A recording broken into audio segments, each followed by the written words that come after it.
You're listening to the Back Porch Talk podcast. Danny and Jason had many discussions and debates on the back porch while making pivotal investment moves with assets. That's right, with trading cards. They welcome you to the back porch and right into those discussions about current sports news with a fresh and unique twist. So come on and join us.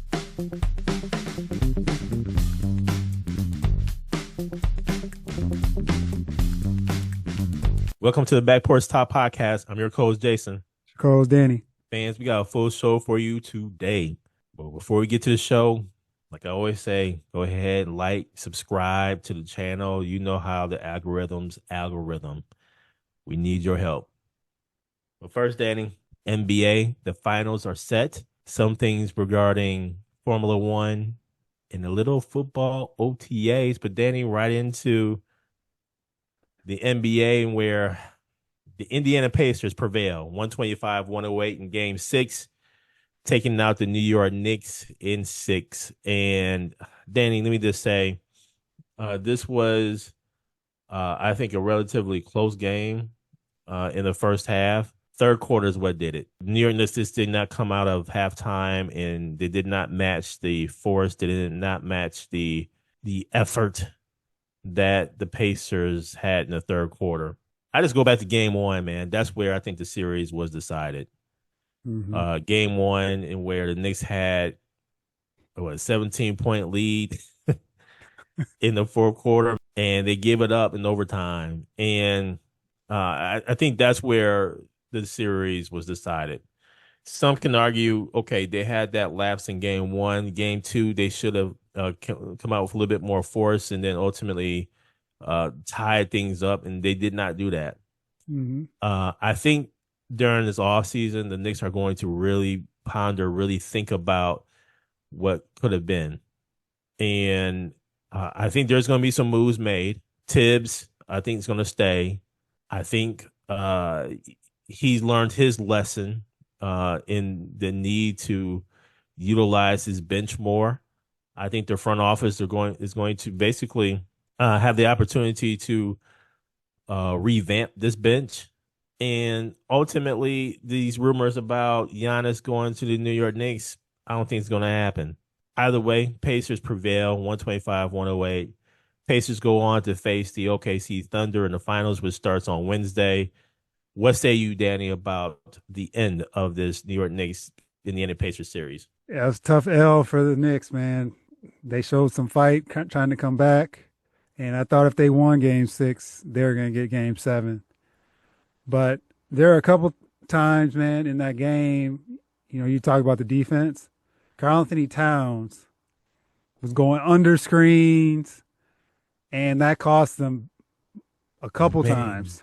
Big shots that Halliburton hit. I think he hit one or two threes. Yeah.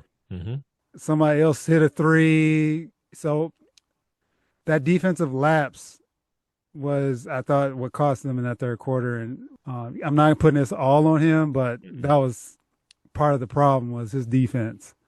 And to that point, Danny, real quickly, I think some of that came from fatigue. I think he was just tired. I think the Knicks were just gassed. And he was injured. Yep. Yeah, so he doesn't have that mobility. But at the same time, man, some of those was like, come on, man, wide open. I'm talking about, I mean, he fell back. Oh. He fell back into the lane almost. Yeah. And the one time he kind of just stared at Halliburton, and then he decided to put his arm up. That was part of it, Jason. And I agree, man. They need some pieces off the bench to relieve the players. So I think that was part of the problem with Thibs. It's like, all right, I can go to the bench, but who am I putting in? So that's where in the offseason they definitely have to add some pieces. I'm not sure the cap situation. I don't have it in front of me right now, but that's something to consider. And then the rumors around Thibs himself. Is he the one to get them over the hump, or do they need somebody else? And I look at game one, like you mentioned too, they win that game, it's a whole different series. A lot of things in this series, man, that went great for the Pacers, and I'm looking forward to seeing them match up against OKC. OKC is the prohibitive favorite in this series, but I think Indiana, the way they play, can cause some problems for them. The problem is though, down low with Siakam, OKC can throw a lot of different bodies at Siakam on the defensive end. So it should be an intriguing matchup. I'm looking forward to the matchup just to see how this plays out, and I'm hoping that these games are close. Just looking for an intriguing series. You don't want, and you'll get your blowout. There's always a blowout or two in the finals. This is the way it is. You know, at this point of the season, these teams are tired, banged up. So you usually have one letdown or two, but all in all, man, I'm just looking forward to these contrasting styles and see what Indiana can do with OKC. And then just to talk about the New York Knicks roster here. First, Cat is signed, OG is signed, Jalen is signed. Mikal Bridges is coming up on next season is the end of his contract. So he's in the contract season. Mm-hmm. Mikal Bridges, I'm curious to see what he's going to do in the offseason to improve.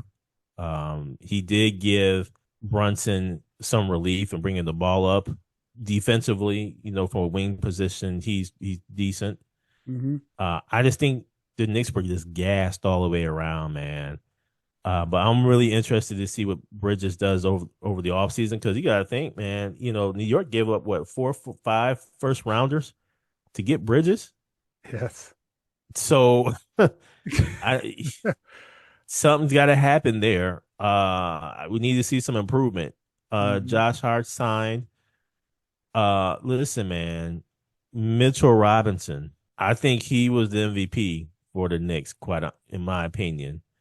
The grunt work, the defense, the rebounds. He was an all-around player, and I think if he does some improvement on his offensive game, if he can stay healthy. I want him to Yeah. work on his availability.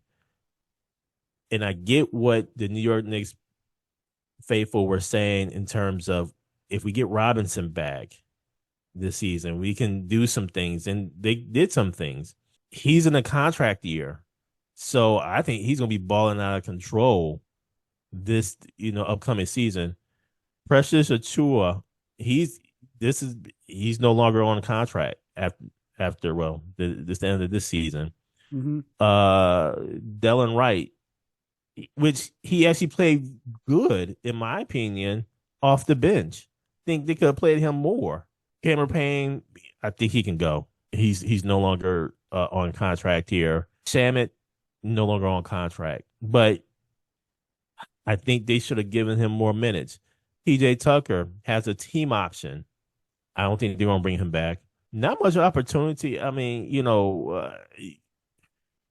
Knicks can do some things to the bench. The core team is going to remain. Mm-hmm. I think Thibs needs to really look at how he utilizes the bench if he wants to move this team forward. So enough about the Knicks. On to the Pacers. Danny, this is my opinion about the finals. I think this is going to be a 6-game series. I think that OKC is going to win this thing. Mm-hmm. And the reason why I say that is because the New York Knicks, I kind of knew this with the Pacers, but Pacers don't have size. Miles Turner is not it. He's more of a stretch type player. Yep. He's not going to, get you down low like that. He's not going to, be the enforcer down low. And that's what's needed in this finals. I mean, you have, Chet Holmgren is skinny, but, he has a little, nastiness to him. Then you have Hartenstein, who came from the New York Knicks. He's going to be one who I think kind of helps pound things. OKC has a lot of weapons, man. They're one of the best defensive teams, if not the best defensive team in Yep. the league. I want to say they are the best defensive team in the league. And I just don't see how the Pacers are going to overcome there. Mm-hmm. If they had issues with the New York Knicks down low, they're gonna have issues with OKC Thunder. So real interesting. I see OKC Thunder in 6. What say you, Danny? Yeah, Jay, I agree with that. I can see that in 6. I think one key thing to this though is how is this going to be officiated? Mm-hmm. Because OKC is very handsy, Mm-hmm. and in that Timberwolves series, they were letting them get away with a lot. Physicality, pushing people, hands on them, like resting on them. Mm-hmm. Defense that we're used to from back in the day. Mm-hmm. So if they're going to allow that type of ball and that, the physicalness of the game, Indiana's in serious trouble. But if they call some of that, that may neutralize OKC's defense a little bit. But I think in order for Indiana to have any type of chance, man, they just got to keep the pace up. Down low, that's going to be a problem. But it's very contrasting styles. Mm-hmm. Mm-hmm. Again, that if Indiana gets hot, they can get them because OKC can Yeah. be had. The Timberwolves blew it because the Timberwolves had them in Mm-hmm. that game. Was a game 4 where they Mm-hmm. could have tied it. Denver had them, took them to the brink, so they can be had. I'm not sure if Indiana has enough to Here's the get. difference, though, I think, between OKC and the Knicks. OKC would be able to get out on the shooters. Mm-hmm. I think they're a little bit more agile. OKC is a little bit deeper in their bench. So, Mm-hmm. and like you said, they've had the opportunity to get some rest. Yep. So, I think those things working together, I think OKC comes out on top. One thing of note here, we forgot to mention, Pascal Siakam was the MVP of the Eastern Conference Finals. I think that was the appropriate person to be MVP because so many times throughout the course of this series, if it wasn't for Siakam, Pacers would not have been in this position. Mm-hmm. They don't run any plays for him. He just goes to work, Yep. whatever that looks like for that particular game. And so, one could argue Halliburton could have been, MVP. I get it. Assist, scoring. There were a couple of games where he didn't. He scored in double figures, if you will. Kudos to Siakam for getting the MVP. And it's going to be real interesting to see how the matchups play out in the finals. I want to say in the regular season, OKC Thunder did beat the Pacers both times they played. Mm-hmm. And so, yeah, this is going to be really interesting. And now, Danny, on to Formula One, and where the Spanish Grand Prix happened this past Sunday in Barcelona. And it just seems like Oscar Piastri continues just to go ahead and do his thing, man. McLaren goes 1-2 with Lando Norris coming up in second. Uh, Charles Leclerc for Ferrari comes in third. Russell fourth. Fifth, Hulkenberg, and sixth, Sir Lewis Hamilton. Didn't hear me mention Verstappen as he actually got a penalty based upon towards the end of the race crashing into George Russell purposely. Yep. Uh, and Hulkenberg passes Sir Lewis Hamilton towards the end of the race as well. At the end of the race, though, man, I have to say, man, looking at Sir Lewis Hamilton, his disappointment, his frustration with Ferrari. Ferrari is just going to Ferrari, man. Over the past few years that I have looked at Formula One, Ferrari either it's their strategy during the course of the race, uh, or it's something about Ferrari and where I feel like this, Daddy. It's almost like a kid coloring. Me, I'll put myself. It's almost like me coloring. You have this line, right? You have this, say, for instance, circle, and you're coloring inside the circle, and you mistakenly go outside that line, and it'd been a great picture, with the exception of you me scribbling outside the line. That's kind of what I feel like with Ferrari. It's Mm-hmm. like, dang man, I can't get nothing right. It just seems like there's always something with Ferrari, man. Yep. What is it? And so I think in listening to the radio waves here with Sir Lewis Hamilton's engineer, hey man, he needs a new engineer in my opinion. He needs this new focus team. There was some things with the car and where it just didn't feel stable based upon what uh Lewis said. I just think, and the frustration on his face was it just spoke volumes. And so I don't know what Ferrari does. I think, I read somewhere where they're looking, obviously to improve, but they may be also looking at maybe it's too far ahead of them to, compete for a world championship individually. They're coming in, I want to say right now in the Constructors' Cup, they're second in the Constructors' Cup. So you have McLaren at number one. Number two, you have Ferrari. Number three, you have Mercedes. And so is it that Ferrari is looking to 2026, working on their car for 2026 instead of looking to 25? I don't know, but something's got to change there.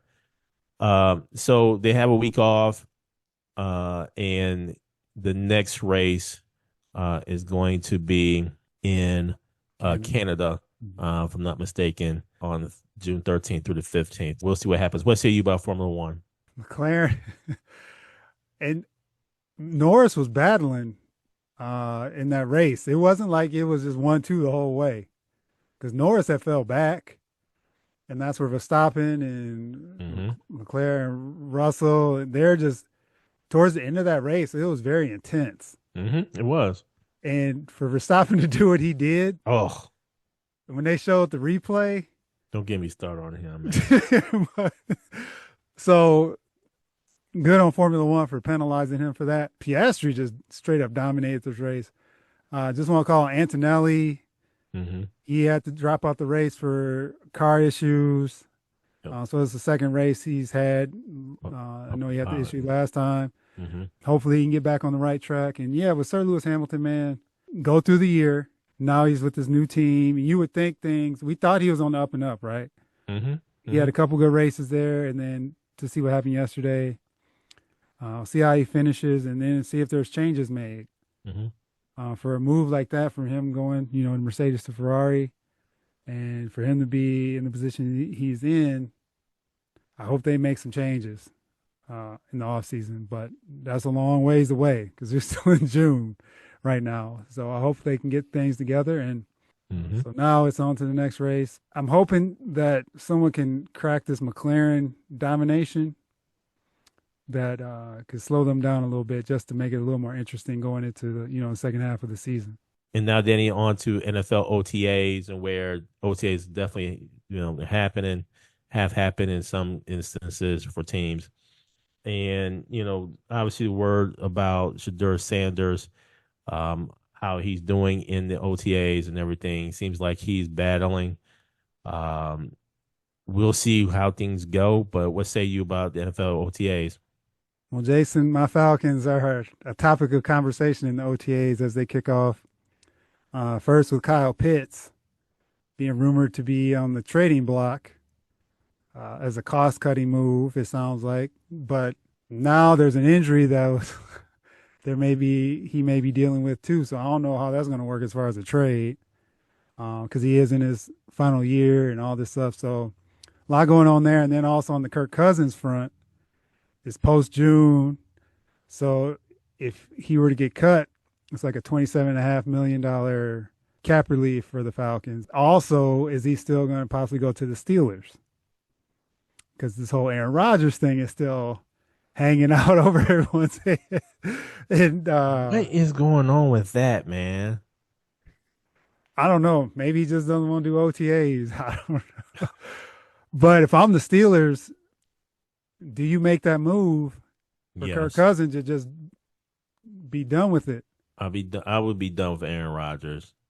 I mean, to me, he's just stringing them along now. Unless he's out, maybe in doing his excursion, going off the grid, and Steelers are respecting him going off grid, whatever the case may be. Yeah, fine, but come on, man. So a lot still needs to be decided here. They're still Yeah. and there are some free agents out there, some older players like Keenan Allen, Amari Cooper.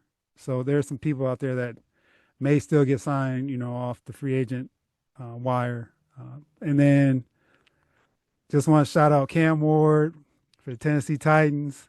But I just want to call him out. He's been having a good camp so far, being the number one pick. I'm curious too if the Titans are going to trade Will Levis. So there's rumors too that if the Falcons were to trade Kirk Cousins, they may make a trade to get Will Levis as a backup to Penix. So there's some ties there, possibly. All rumors, right? But we'll see. So NFL season's starting to get in its full swing, OTAs, and we'll see where some of these people land and if there are trades made. And isn't that something, Danny? The fact that we haven't even heard about Cam Ward yet. You know what I'm saying? It seems like it's just been about a whole lot of other stuff, other players, right? You haven't even heard about the number one draft pick. So you barely did on NFL on draft night. You barely heard about him. Right, exactly. But on the Back Porch Talk podcast, we talk about it. We talk about him. So there you have it. Thank you for joining us at Back Porch Talk podcast. You can also join us on Twitter by tweeting us at back_podcast. For more information, you can go to our website, which is backporchtalkpodcast.com. You can also email us at backporchtalkpodcast@gmail.com. Again, thank you for joining us, and remember that there's enough hate in the world, so go ahead and spread a little love.